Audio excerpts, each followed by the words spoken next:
Bonjour à tous, ça me fait plaisir de vous retrouver, je vous souhaite la bienvenue. Je démarre aujourd'hui une nouvelle petite série dont la thématique c'est de vraiment partager avec vous tout ce que je peux faire aujourd'hui pour essayer de prendre soin de moi.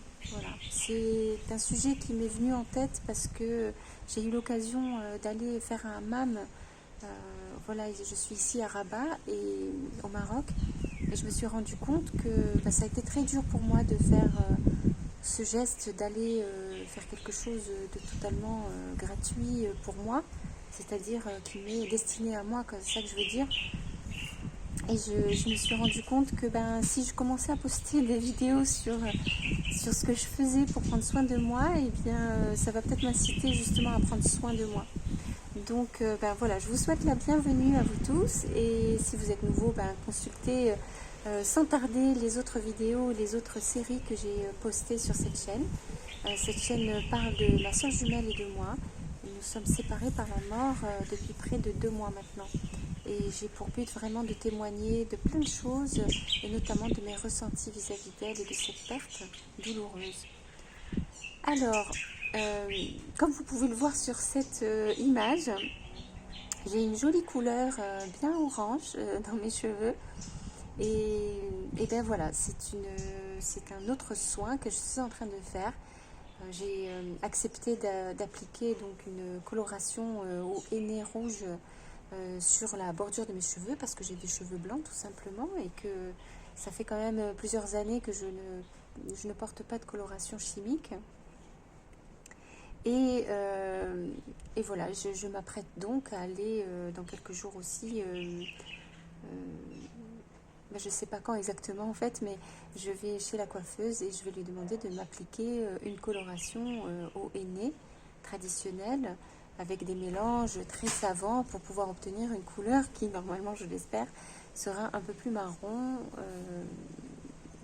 marron foncé, ce serait idéal, mais on verra. Je vous posterai une photo là-dessus. Et bien voilà, tout simplement prendre la décision de poser une couleur dans les cheveux, en plus en 2 temps, c'est-à-dire que là j'ai le côté rouge et puis ensuite je mettrai une autre couleur. C'est avoir l'occasion de prendre du temps pour soi, c'est complètement dingue pour moi. Je ne sais pas si ça vous est arrivé à vous aussi, mais dans mon cas, donc, je me suis occupée de ma soeur jumelle depuis 4 ans. Et en étant proche aidant familial, c'est évident que je n'avais absolument plus de temps pour moi et plus l'envie, plus le courage. Ça me traversait même plus la tête de faire des soins du corps, des soins de beauté en fait.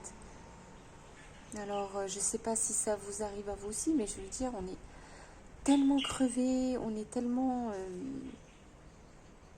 on a le moral tellement au ras des pâquerettes, on est dans une telle inquiétude au quotidien et on se pose tellement de questions, on cherche des solutions, on se bouge, etc.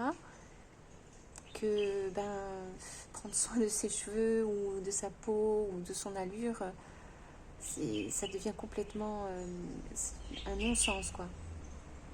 Alors vous, si vous avez réussi à gérer ça en parallèle, n'hésitez pas à me laisser des commentaires, je serais vraiment contente de vous lire parce que moi en tout cas j'ai pas réussi.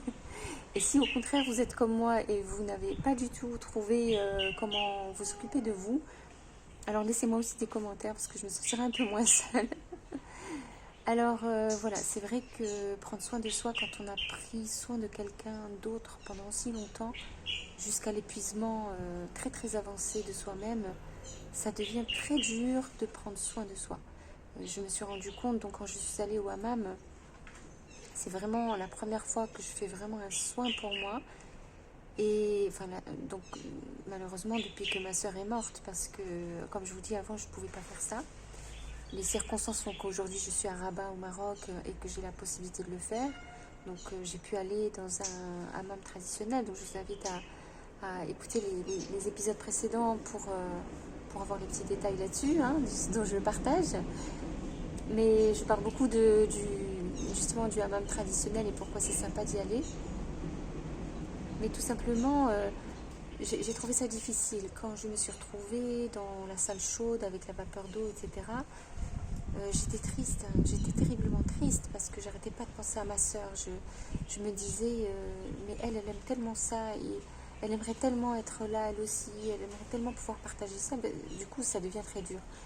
Et c'est long, en fait, être inactive parce que en fait, vous faites quelque chose pour vous-même et pas pour quelqu'un d'autre. Ben, c'est très dur en fait, contrairement à ce qu'on peut croire, c'est que quand on est complètement habitué à s'occuper de quelqu'un,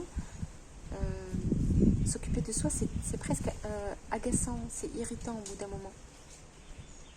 Je sais que ça va partir, ça. Je vais retrouver un juste équilibre, une saine égoïsmerie, si je peux dire. Je ne sais pas comment expliquer ça, mais je sais très bien que voilà, je vais redevenir une personne normale. Mais en attendant, c'est difficile. Et c'est ce que je voulais partager avec vous, c'est que prendre soin de soi, c'est difficile. C'est très, très, très difficile. Et honnêtement, j'aimerais vraiment, encore une fois, que vous partagiez vos expériences avec moi. C'est quelque chose de douloureux même.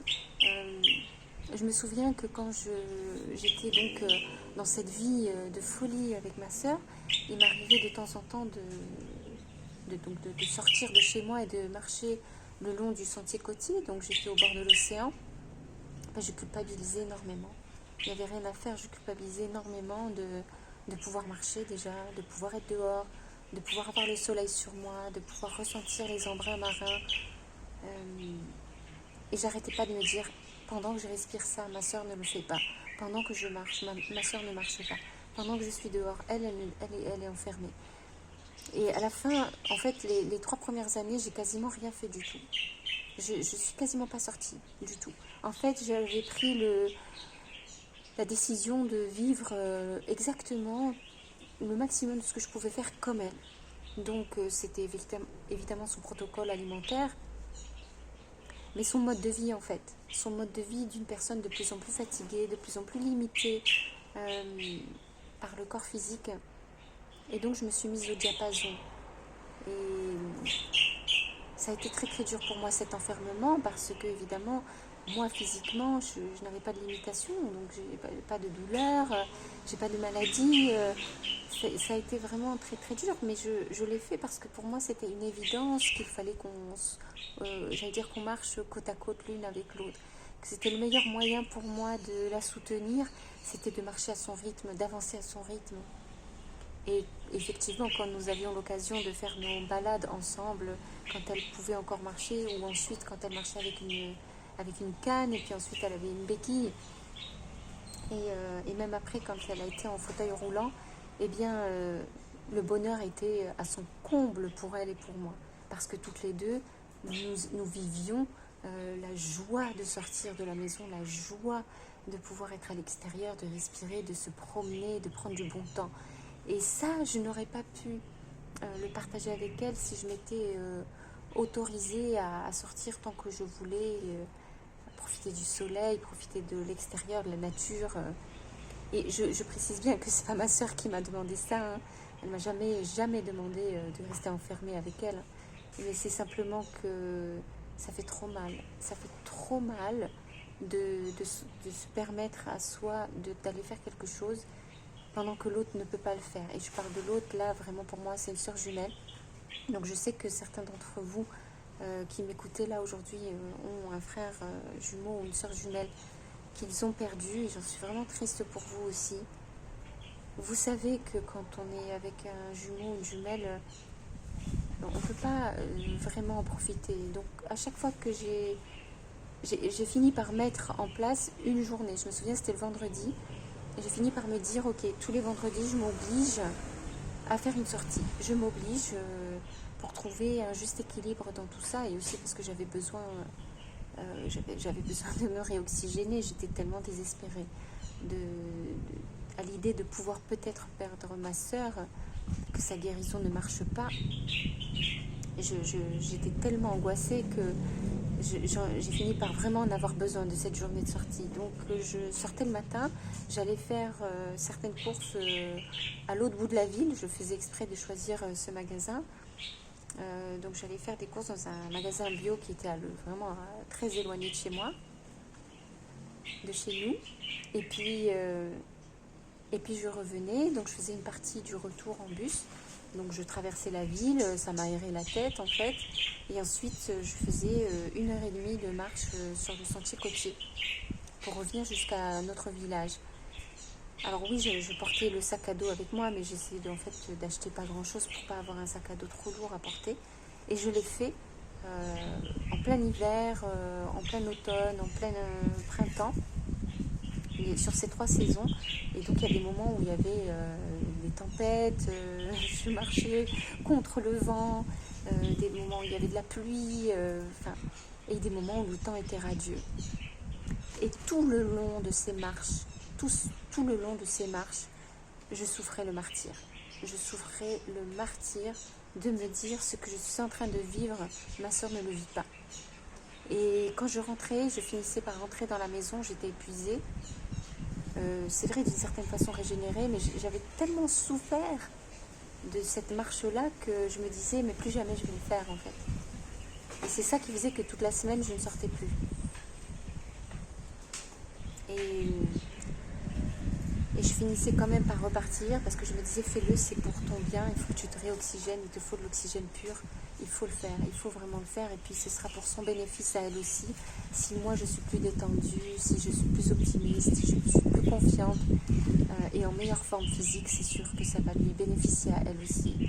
Donc je le faisais vraiment, mais je le faisais vraiment dans cette idée-là de partage. Mais je peux vous assurer que ça a été très très très dur. Donc voilà, c'est ça que je voulais témoigner avec vous, c'est comment prendre soin de soi.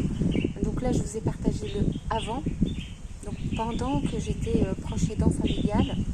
Et là, vraiment, je vous invite encore une fois, si vous êtes encore dans cette situation-là, eh bien, échangeons là-dessus, écrivez-moi. Et puis maintenant que je suis de l'autre côté, que je suis en deuil de ma soeur défunte,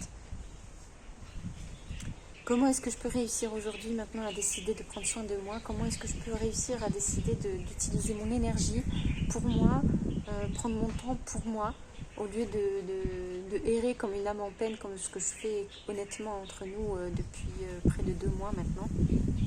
Voilà, donc je vous dis ça avec sincérité, c'est très difficile. Et ben j'espère vous poster d'autres vidéos sur cette thématique de prendre soin de soi. Déjà, je vous montrerai si j'ai réussi à aller chez le coiffeur et à changer de couleur. Sinon, je suis bonne pour rester avec cette couleur orange carotte et on verra. Et puis, peut-être que j'aurai d'autres idées aussi de ce que je peux faire pour prendre soin de moi. Je vous fais des gros bisous et je vous dis vraiment à très vite pour le prochain épisode sur cette